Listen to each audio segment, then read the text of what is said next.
오늘은 우리가 새 언약이라는 주제를 가지고 함께 은혜를 나누기를 원합니다. 우리가 살다가 보면 계약을 많이 하죠. 제일 많이 하는 것이 부동산 계약이나 또 뭐 어떤 일을 할 때에 계약을 합니다. 근데 요즘 계약은 보면 부동산 같은 경우에는 원금의 10%를 걸지 않습니까? 왜 겁니까? 서로 믿지만 혹이라도 계약이 파기됐을 때 어긴 쪽이 10%를 읽는 것이고 하도록 계약이라는 것을 맺습니다. 모든 인간관계에는 계약을 맺습니다. 성경에도 보면 계약이라는 말도 나오고 맹세라는 말도 나오고 약속이라는 말도 나오는 많은 단어들이 있는데 특히 언약이라는 단어는 다른 약속이라는 단어들과는 의미가 좀 다릅니다. 언약이라는 단어.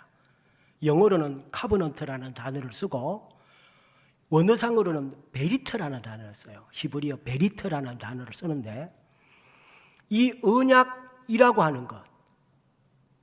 그런데 성경에 언약이라는 단어가 많이 나오는데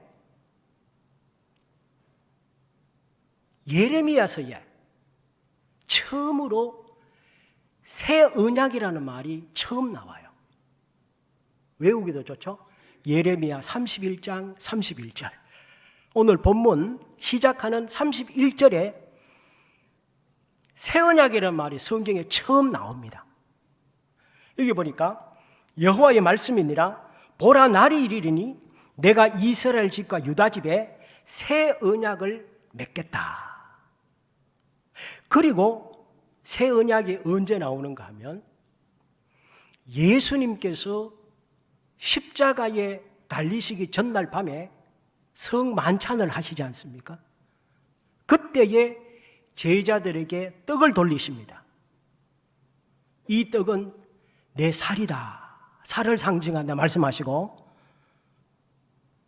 또 포도주 잔을 돌리십니다. 잔을 돌리시면서 무슨 말씀을 하시는가 하면 누가복음 22장 20절에 보니까 이 잔은 내 피로 세우는 새 언약이니 여기에 새 언약을 쓰세요. 곧 너희를 위하여 붓는 것이다. 즉 600년 전에 예레미야가 썼던 새 언약이라는 단어를 600년이 지나고 예수님이 예레미야에 썼던 새 언약이라는 단어를 쓰시는 것입니다. 그러면 왜 구약에 예레미야를 통해서 새 언약이라는 말씀을 하시고 그 말씀을 예수님이 새 언약이라는 말씀을 하시느냐는 거예요.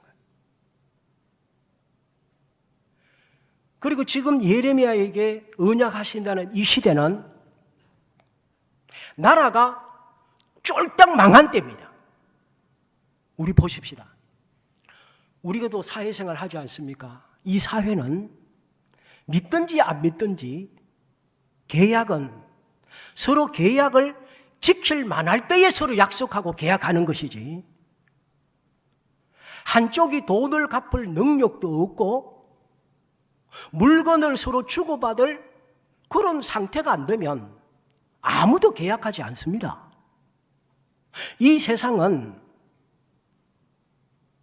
친한 사람들끼리라도 잘 나갈 때에 찾아오는 것이고 전화도 하는 것이고 만나는 것이지 누가 망했다, 저 사람이 이제 끝났다 하면 아무리 친해도 이 거리가 멀어지게 되는 것입니다. 그런데 하나님이 어떤 분이신데 사람은 사람 속을 모르지만 하나님은 사람 속까지 다 하나님이 창조하셨는데 이스라엘 나라가 쫄딱 망했는데 무슨 약속을 합니까? 북이스라엘은 100년 전에 망했고 남유다 남은 나라도 결국 하나님의 말씀을 안 듣고 선지자 말씀 안 들어서 불순종하다가 폭삭 망한 거예요. 만신창이가 된 것입니다. 그리고 똑똑한 인재들은 바벨론으로 다 잡혀갔어요. 그러니까 이스라엘 나라 자체가 지구상에서 멸절이 된 겁니다. 멸절이 된 거예요. 그런 상황인데 하나님께서 갑자기 예레미야 선지자에게 이제 새 언약을 맺겠다는 거예요. 이 말이 됩니까? 아니, 뭔 언약입니까? 언약 지킬 사람도 없는데. 그래서 보라, 날이 이르리니 내가 이제 새 언약을 맺겠다. 무슨 내용입니까? 새 언약이 도대체 뭐냐고요? 하나님은 죽으라고 말을 안 듣는 이스라엘 백성들에게 그 전에 언약을 얼마나 많이 맺었는데 한 번도 그 언약 지키지 않은 이스라엘 백성들에게 또 새 언약을 맺으시겠대요. 이 내용을 우리가 살펴보면서 주님이 주시는 은혜를 받기를 원합니다. 그럼 도대체 언약이라는 말이 무슨 뜻입니까? 베리트, 카버넌트. 이 언약이라는 말은 계약이나 맹세나 약속이라는 단어들과 언약은 확연하게 차이가 있습니다. 하나님은 왜 백성들과 언약을 맺으시는가 하면 이 베리트라고 하는 언약은 어떨 때 쓰는가 하면 그냥 말로, 물질로, 돈으로 주고받는 계약 관계가 아니고 언약은 목숨을 담보로 거는 것이 언약입니다. 즉 짐승을 잡아서 양이나 소나 염소나 새나 이런 것을 둘을 갈라버립니다. 그러면 얼마나 피가 그냥 터져나오겠어요. 그러면 이 둘을 가른 짐승 사이를, 피로 얼룩진 그 사이를 언약 두 당사자가 지나갑니다. 그래서 어떤 내용을 가지고 언약을 맺는데, 그것이 언약은 왜 피가 있는 가운데 세우느냐?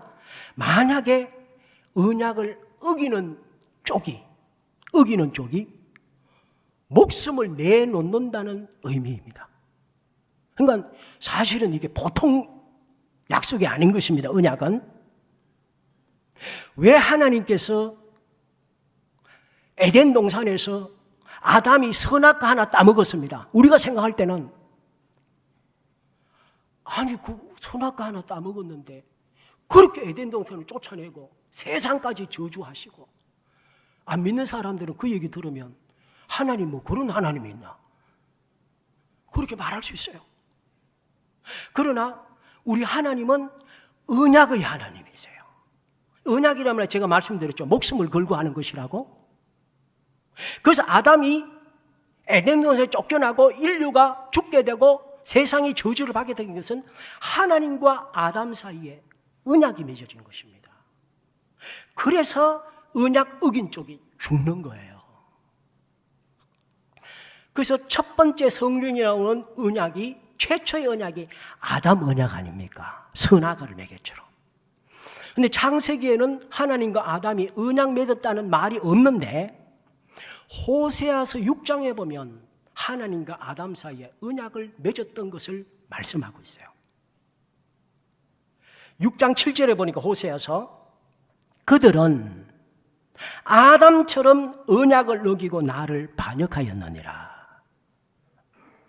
그래서 아담이 하나님과 맺은 언약을 어겼기 때문에 아담이 죽게 된 거예요. 하나님이 너무하신 게 아니고 약속대로 하신 것입니다. 그 다음 언약이 무엇입니까? 노아 언약이에요. 제가 새 언약을 말씀드려야 되는데 새 언약이 왜 나오게 된 과정을 제가 지금 설명을 해야 되기 때문에 말씀드립니다. 첫 번째 언약이 아담 언약이에요. 그 다음 언약이 노아 언약입니다. 이 노아 언약은 두 가지 언약을 맺으시죠. 방주와 무직의 언약을 노아와 맺으십니다. 방주 언약은 무엇입니까? 죄악으로 세상을 심판하실 때에 불순종하는 사람은 다 물로 심판하시지만 순종한 노아 가족은 방주에 들어가서 살리라고 하는 언약을 맺습니다. 창세기 6장 13절에 18절에 보니까 인간의 포악으로 심판하시지만 언약을 세워 내 가족은 방주로 들어가고 13절에 18절을 제가 한 줄로 축약을 해서 지금 정리한 겁니다. 그래서 노아와 방주 언약을 맺어요. 방주 언약. 이 방주가 지금 교회인 줄 믿으시기 바랍니다. 이 방주가 예수 그리스도인 줄 믿으시기 바랍니다. 그리고 방주에서 나온 이후에 노아와 무지개 언약을 맺습니다. 다시는 물로 세상을 심판하지 않으실 것을 무지개를 언약의 정표로 언약을 하세요. 언약에는 반드시 언약의 정표가 있습니다. 그걸 무지개로 둔 거예요. 창세기 9장 11절에 13절 말씀입니다. 언약의 정표로 무지개를 두어 다시는 홍수로 멸하지 않겠다. 이걸 언약하셔요. 지금까지 이 언약 지키고 계세요. 그 다음에 세 번째 큰 언약이 아브라함 언약입니다. 아브라함 언약 한마디로 할례 언약이라고 정리할 수 있죠. 창세기 12장에 17장에 나오는데 아브라함 개인과 맺은 언약입니다. 그런데 아브라함에게 무엇을 언약하십니까? 내가 너로 큰 민족을 삼겠다. 그리고 너의 이름을 창대하게 할 것이고 복의 근원자가 되도록 하겠다. 너에게 축복권과 저주권을 주겠다. 그리고 네가 발로 밟는 동서남북의 모든 가나안 땅을 너에게 영원히 소유로 주겠다. 지금 창세기 12장부터 17장에 있는 내용을 제가 말씀드리는 겁니다. 그리고 너에게 중대한 혈통적 민족들을 주겠다. 지금 중동 지역에 있는 모든 나라들이 아브라함에게 있는 이삭과 이스마엘의 후손들 아니에요. 이게 창세기의 언약이 지금까지 수천 년간 4,000년이 넘도록 지켜지고 있는 겁니다. 이게. 그리고 혈통적 후손만 주시는 것이 아니고 영적 후손들도 주시겠다고 언약을 하십니다. 영적 후손이 지금 우리들 아닙니까? 아브라함이 믿음의 조상이죠. 그래서 믿음으로 주님을 믿고 하나님의 자녀된 사람은 다 아브라함의 영적 후손입니다. 그리고 정표로, 언약의 정표로 할례를 행하게 하시죠. 할례를 행하라. 이것이 너와 나 사이의 언약의 정표다. 창세기 17장 11절에 13절에 말씀하십니다. 할례를 행하라. 할례가 나와 너희의 영원한 언약의 표정이니라. 이것도 피 흘리는 거 아닙니까? 피로 언약을 맺는 거예요. 그리고 모세 언약입니다. 이것은 시내산에서 출애굽한 이스라엘 민족을 시내산에서 지난번 아브라함은 하나님과 개인과의 언약인데 지금은 이제 하나님과 한 국가 간의 언약이에요. 그래서 모세 때에 율법을 주시는데 아브라함 때는 그냥 몇 가지 안 돼요. 근데 모세 때는 언약 내용이 엄청나게 많아요. 십계명도 이때 주시고 제사법, 시민법, 도덕법, 사회법 여러 가지 총 613가지로 하나님과 이스라엘 백성들 사이에 언약을 맺습니다. 그 이유는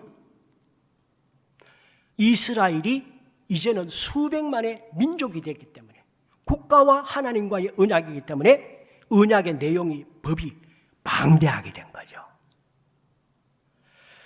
이때에 하나님은 무엇으로 언약을 맺습니까? 돌판에 하나님 말씀 율법을 기록하시죠. 그래서 10개의 십계명을 2개의 돌판에 기록하십니다.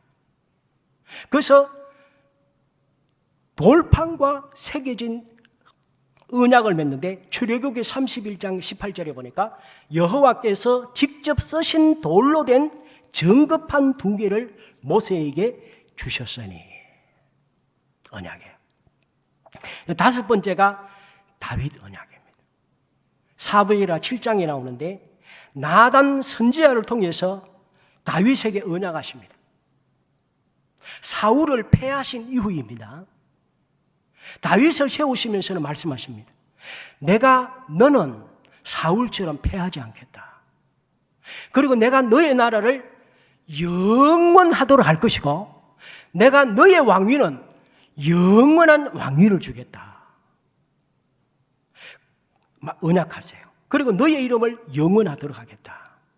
하나님께서 다윗과 맺은 언약은 사실은 다윗 한 사람과 맺은 언약이 아니고 다윗 속에 가게에 태어나실 예수 그리스도를 상징하는 것이죠.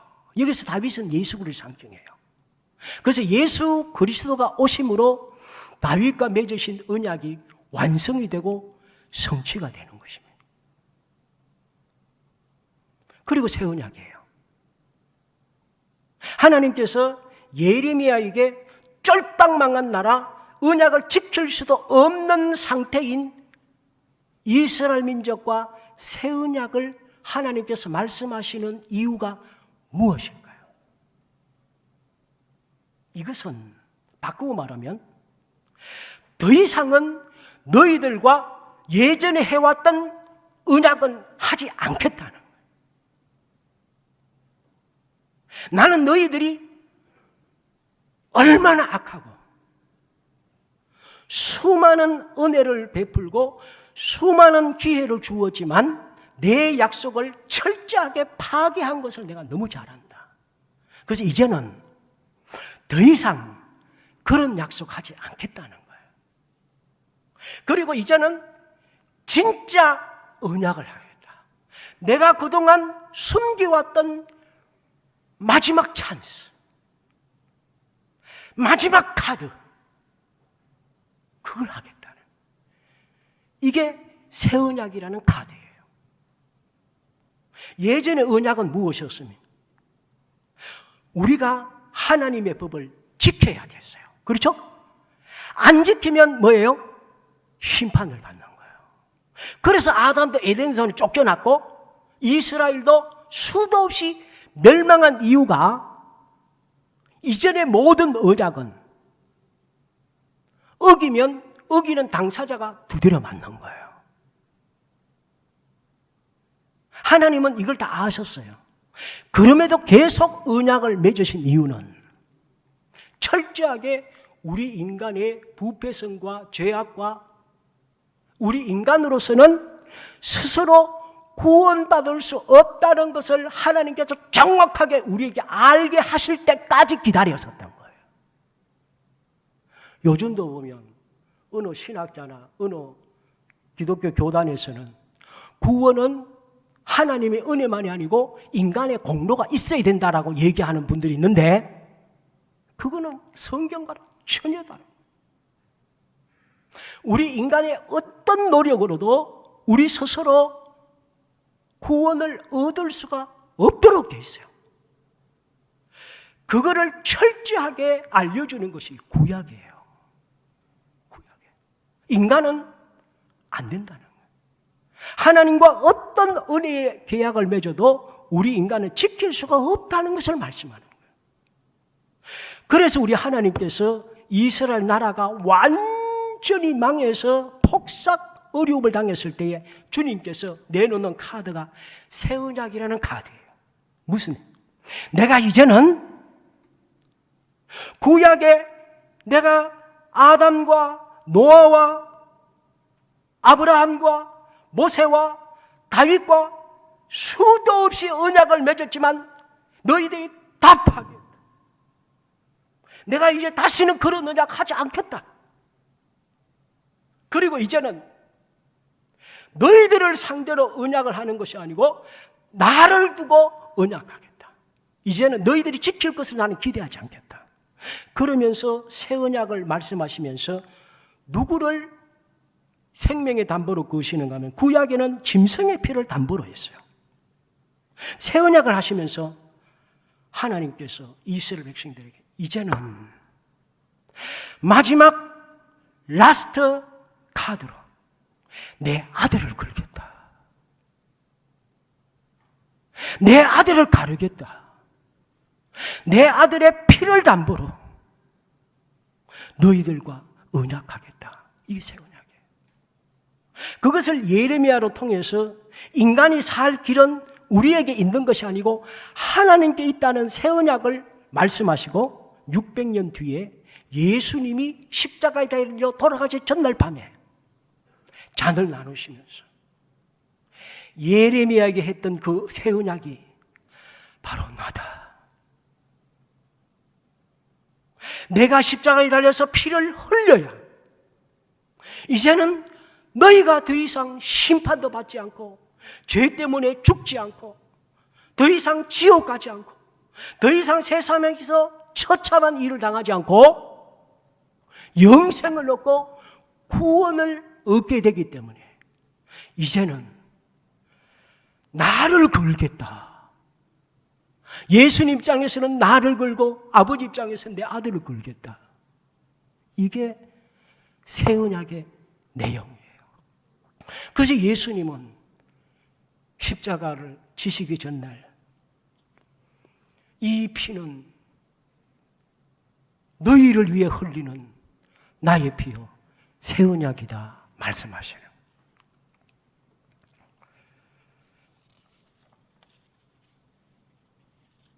그래서 예수님이 십자가에 돌아가시면서 하시는 이유가 무엇입니까? 이제는 내가 너희들의 죄 때문에 구원을 취소하고 그런 일을 하지 않겠다. 내 아들을 이 세상에 너희 모습으로 보내서 우리는 인간은 절대로 하나님 말씀을 지키지 못하니까 내 아들을 사람의 모양으로 보내서 내 아들로 하여금 율법을 다 지키게 하겠다. 그래서 내 아들이 나의 법을 다 지키면 내 아들을 믿으면 내 아들이 지킨 모든 순종의 행위를 네가 한 것으로 내가 인정하겠다. 할렐루야. 무슨 아시겠죠? 제가 지금 말씀드리는 의미 내용을 아시겠죠? 여기에서 믿음이라는 말이 나와요. 왜 예수님을 믿어야 구원 얻는가가 세상은 아니 예수님도 믿지만 뭐 다른 것도 좀 믿으면 안 되나 하지만 왜 예수님만 믿어야 되는가 하면 이게 새 언약이기 때문에 그래요. 새 언약은 뭔가 하면 우리가 하나님의 법을 지킬 수 없으니까 하나님께서 아들을 보내셔서 아들로 하여금 대신 지키게 하신 거예요. 그리고 아들이 다 지키셨잖아요. 그래서 십자가에 달려 다 이루었다는 말은 하나님이 주신 명령을 다 했다는 거예요. 그래서 그 아들이 하신 것을 우리가 예수님이 나를 위해 이 땅에 오셔서 십자가에 달려 피 흘려 죽으신 것을 제가 믿습니다라는 그 믿음의 고백이 있을 때 그 믿음을 보시고 아들의 행위를 믿는 그 사람의 행위로 하나님께서 인정하신다는 거예요. 할렐루야. 그래서 예수님을 믿어야 되는 거예요. 믿어야 돼요. 그래서 예수님 때문에 우리가 구원을 받고 예수님 때문에 우리가 천국 가게 되고 예수님 때문에 하나님의 자녀가 되는 거예요. 그래서 예수님은 우리를 살리시기 위해서 새 언약에 당신이 죽으셔야 되기 때문에 이 땅에 오셨던 것입니다. 그러면 예수님의 이 사건, 이 순종, 이것을 우리에게 믿게 하는 것은 내가 믿는 것일까요? 내가 이해할 수 있는 것일까요? 그것도 아니라는 것이에요. 또 하나 새 언약의 중요한 인물이 있습니다. 한 분은 예수 그리스도의 보혈의 피고 또 한 분은 예수 그리스도 하신 모든 사역을 이 땅에 사는 모든 사람들의 마음에 적용해주고 믿게 하고 따라 살게 하도록 만드시는 분이 있는데 그분이 따라해봅시다. 성령님이라는 오늘 본문 32절에 이렇게 말씀했습니다. 이 언약은 새 언약입니다. 새 언약은 내가 그들의 조상들의 손을 잡고 애굽 땅에서 인도하여 내던 날에 맺은 것과 같이 아니할 것. 내가 그들의 남편이 되었어도 그들이 내 언약을 깨뜨렸습니다.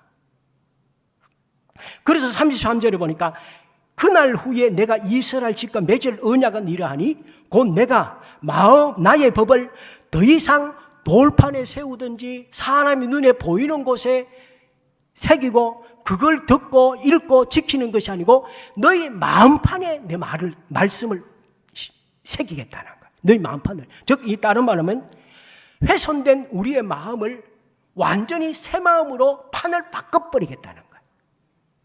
아무리 하나님 말씀이 있어도 인간의 마음이, 아담의 후손들은 인간의 마음이 죄성으로 가득 차 있기 때문에 절대로 하나님의 말씀을 지킬 수가 없게 되어 있던 거예요. 그러니까 하나님께서 너희 마음판을 건버지 확 판을 바꿔버리겠다는 거예요.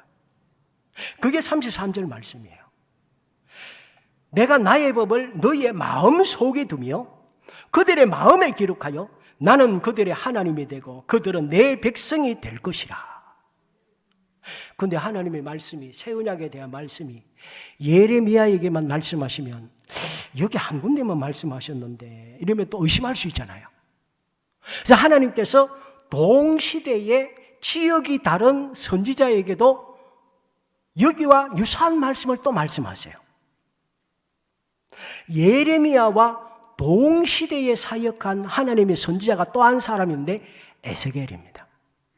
예레미야는 예루살렘 지역에서 활동한 사람이고 에스겔은 바벨론에서 포로가 된 바벨론에서 사역한 사람이에요.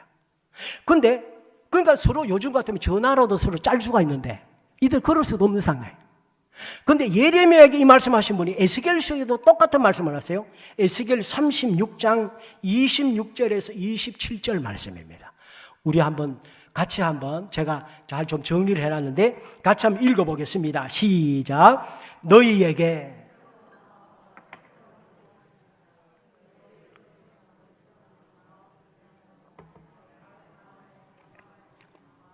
넣어주겠다. 나의 무엇을? 성령을 너희 안에 주어서 내 뜻에 따라 뭐하고? 생활하고 또 무엇요? 모든 계명을 뭐하며? 지키며 실천하는 사람이 되도록 어떻게 하겠다? 만들겠다. 다른 모든 언약은 뭐였어요? 너희가 지켜라. 그죠? 지켜라. 안 지키면 죽어. 이게 다른 언약들이에요. 근데 새 언약은 뭔가 하면 하나님이 우리를 이제 아시는 거예요. 지킬 수 없다는 아시기 때문에 이제는 지키도록 뭐 하겠다? 만들어주겠다. 식은 죽먹기예요. 하나님 말씀을 지키는 거 식은 죽먹기가 됐어요. 왜냐하면 우리의 인간의 완전한 부패성을 하나님 아시기 때문에 더 이상 내가 너희들에게 멸망당하지 않을 것까지도 내가 하겠다. 이게 새 언약이에요. 그래서 우리에게 성령을 주신 거예요. 예수님과 성령의 사역이 다르시죠. 예수님은 구원의 길을 만드셨어요. 천국 갈 수 있는 길을 만드시고 예수님은 천국 가셔서 우리가 영원한 천국을 준비하러 가신다고 그랬어요. 그러면서 보내주신 분이 성령님이에요. 성령은 무슨 역사하세요? 예수님이 닦아놓으신 구원의 길과 천국 갈 수 있는 것을 성령께서 우리 마음판에 하나님 말씀을 다 기록하시고 예수님을 믿을 수 있는 마음을 갖게 하시고 말씀에 순종할 수 있는 능력을 주시고 하나님의 뜻을 따라 살 수 있도록 성령께서 우리를 인도하신다는 거예요. 오늘 이 자리에 오늘 교회에 나오셨습니다. 오늘 각 가정에서 방송으로 예배를 드리십니다. 엄밀하게 따져서 내가 교회에 나온 것이고 내가 준비해서 나온 것이지만 예수님이 믿어지는 것, 안 믿는 사람이 훨씬 많잖아요. 그런데 우리는 예수를 믿어요. 근데 이게 사실은 내가 믿는 게 아니고 믿어지기 때문에 믿어지는 거예요. 그리고 오늘 또 주님 앞 교회에 나오셨습니다. 내가 나온 것이지만 사실은 나오게 된 것인 줄 믿으시기 바랍니다. 성령이 역사하지 않으면요, 아무리 나오려고 해도 안 나와져요. 안 나와져. 그런데 가야지 하면 가지는 거예요. 마음에 역사하지 않으면요, 아무리 같은 말씀 주어도요, 어떤 분들이 아멘하고 은혜 받고 깨달아지는데 어떤 분들은 죽으라고 또 은혜 안 되는 분들이 있어요. 그것은 성령이 역사하지 않으면요, 은혜를 못 받아요. 못 받아요. 그래서 은혜도 받아지는 거예요. 받아지는 거예요. 에이, 은혜가 안 돼. 안 되기는 당신은 성령의 감동, 은혜로 성령에 순종하지 않으니까 안 되는 거예요. 그래서 그 예수 믿은 이후부터 하나님을 사랑하는 것이고 하나님을 사랑하게 되고 그리고 나의 삶을 하나님께서 기뻐하실까 의식을 하게 되는 거예요. 그리고 하나님의 은혜가 깨달아져서 감사하는 것이 감사가 되는데 어떻게 해요? 자, 부모님에게 자녀가 사랑을 해야 사랑이 됩니까? 사랑이 되는 겁니까? 사랑이 되는 거잖아요. 그렇죠? 그래서 오늘 또 우리가 주님 앞에 예배에 참석하는 것은 성령께서 우리에게 역사하시기 때문에 예배 드릴 수 있는 거예요. 그래서 주님 앞에 이 새 언약 아래 있는 사람에게는 모든 것이 하나님의 은혜예요. 은혜예요. 그래서 주님 앞에 그전에는 머스트고 투두예요. 억지로 해야 되고 내가 해야 하지 않으면 안 되는 게 옛 언약이었다면 예수님 이후에 새 언약의 은혜 속에 사는 사람은 주님이 사랑이 되는데 어떻게? 은혜가 감사가 되는데 어떻게? 눈물이 나는데 어떻게? 충성하고 싶은데 어떻게? 이런 성령을 따라 사는 우리 모두가 될 줄 믿습니다. 그래서 새 언약은 뭐냐? 주체가 내가 아니에요. 내 인생의 주체가 내가 아니라는 말이에요. 근데 예수님 믿고 새 언약 속에 사는 사람은 내 인생의 주체가 그래서 예수님이고 성령인 줄 믿으시기 바랍니다. 그래서 인생을 너무 힘들게 안 살아도 돼요. 새 언약 안에서는 성령께서 인도하시는 대로 순종하면 뭐든지 가능해요. 뭐든지 할 수 있어요. 이제는 영어로 머스트는 내가 해야만 되잖아요. 근데 성령 안에 사는 사람은 캔이에요. 뭐든지 가능해요. 믿으시기 바랍니다. 그래서 믿음의 꿈을 꾸는 대로 되는 것이고 주님이 주신 은혜대로 충성하면 그게 다 되는 거예요. 안 되는 게 없어요. 믿음 안에서는. 그래서 할 수 있거든이 무슨 말이냐. 믿는 자에는 넘치 못함이 없다는 말씀이 여기서 나오는 거예요. 그러므로 안 된다 소리 하지 마시고 충성이 안 된다 소리 하지 마시고 내가 성령에 민감하지 못하구나. 성령을 따라 살지 않기 때문에 그럴 걸 생각하시면 정확해요. 그래서 예수님께서 말씀하잖아요. 내가 내 생명을 바쳐 너희들을 샀다. 그리고 성령을 너희들에게 보내주니 성령은 내가 너희들의 보혜사를 보내주니 성령님만 붙들고 살면 세상 쉽게 살 수 있어.